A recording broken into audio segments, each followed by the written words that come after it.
าแรงเนี่ยห่วงเอาไว้สิไปสายก็บ่ได้เมียห่วงไว้ตอนเฮามีแฮวาดก่อนสลากำลังวังสาเปลี่ยนแปลงไว้มาเหลือใจแห้งมีเงินแต่แห้งบ่มีเหลือใจเจ้าของกินเหล้าบองยาเปิดหลายขวดนั่งกัดแถวอยู่ปวดดื่มเหล้าหลายขวดแห้งยังบ่มีดื่มเหล้าบองยาแห้งพาให้นอนหลับดีบ่คึกบ่คักจักดี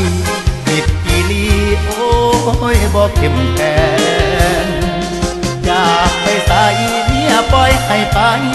บ่ห่วงห้ามไปแต่เศร้าจนคำเมียบ่นำหูว่าเบิดแหงแนมเห็นผู้สาวขาวว่าบวบแก้มแดงสะอ่อนเดลาคำแพงแต่แห้งไปหาบ่มีเหลือใจแห้งอยากแนวแข็งใจบ่เอานำอยากนั่งเข้มกับนายมาคำแห้งสิยำก็ยังบ่มีย้ำพ่อสาวน้อย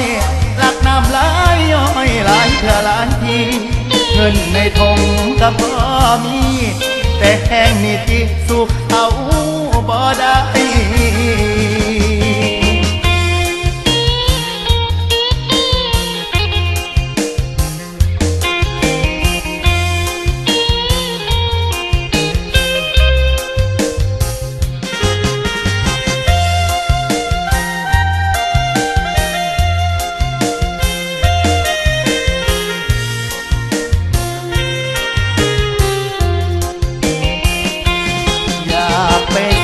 เมียปล่อยให้ไป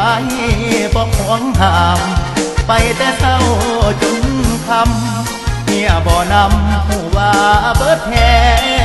งแนมเห็นผู้สาว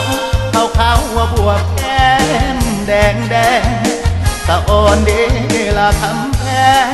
แต่แห้งไปหาบ่มีเหลือใจแห้งอยากแนวแทงใจบ่เอานำอยากนั่งเข้มกับนายมาคำแห้งสิยำก็ยังบ่มีย้ำพ่อสาวน้อยรักน้ำหลายย้อยหลายเดือหลายทีเงินในทงก็บ่มีแต่แห้งนี่จิสุขเอาบ่ได้